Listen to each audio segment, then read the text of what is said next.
আচ্ছা, আমাদের মাঝে মাঝে মনে হয় না যে ও খারাপ, ও খারাপ, সে খারাপ? মনে হয় তো, অনেক সময় মনে হয়। কিন্তু আমরা কখনো কি ভাবি যে আমরাও খারাপ কি না? এটা কিন্তু ভাবতে হবে। আমরা যদি আত্মসমালোচনা করি তাহলে কিন্তু আমরা প্রতিদিন শুদ্ধ হব। কি করে বুঝবো যে আমরা ভালো না? একটা ছোট্ট এক্সাম্পল।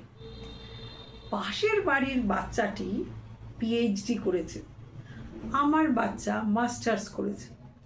এ বাবা, আমার মেয়ে তোর থেকে পিছিয়ে আছে, আমার সারা শরীর জ্বলে যাচ্ছে। আমি কাউকে হয়তো বলছি ও এইভাবে পিএইচডি করেছে, হয়তো দেখো পিএইচডি করেইনি। তো এইভাবে বলে আমরা খাটো করার চেষ্টা করি। তার মানে কি? তার মানে আমি উদাত্ত চিত্তে কিন্তু ওর ভালোটা ভালো বলতে পারলাম না। আমার পাশের বাড়ির একজন সুন্দর একটা গাড়ি কিনেছে, আমার ভাল লাগছে না। কেন গাড়িটা কিনলো? বাবা, আমাদের গাড়িটা তো ওরকম না, ওদের দামি গাড়ি কিনেছে। এই যে চিন্তা ভাবনা যদি আমার মনে আসে, তাহলে আমি ভালো নই। ও প্লেনে করে ঘুরতে যাচ্ছে, আমার ঘোরা হচ্ছে না। বাবা, প্লেনে করে যাচ্ছে, বেশি ঢং, তাহলে আমি ভালো না। আমি আমাকে সব সময় আত্মসমালোচনার মাধ্যমে শুদ্ধ করব।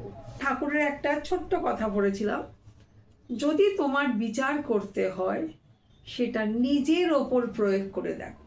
ধরুন, আপনার বাড়িতে যিনি আপনাকে কাজের সহায়তা করে, তাকে আপনি বাসি রুটি দিয়ে দিয়েছেন বা আমি দিয়ে দিচ্ছি। কেন আমি তাকে বাসি রুটি দেব? আমি খাচ্ছি না বলে বলে দিচ্ছি তো, এটা কি ঠিক? তার মানে আমি ভালো কাজ করছি না, তাই না? আমার বন্ধুর সাথে আমি দেখা করতে গেলাম, গল্প করতে গেলাম, শুধু আমার সন্তান কত উঁচুতে উঠে গেছে, আমার পরিবারে আমি কি কি সম্পত্তি বানিয়েছি, এই যদি গল্প করি, তাহলে আমি ভালো বন্ধু নই।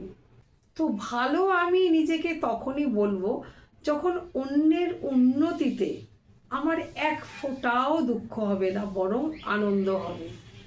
তখনই বুঝবো যে না, আমার চিত্ত শুদ্ধ, আমার মন শুদ্ধ, আমি নিজেকে আরো আরো আরো শুদ্ধ করব।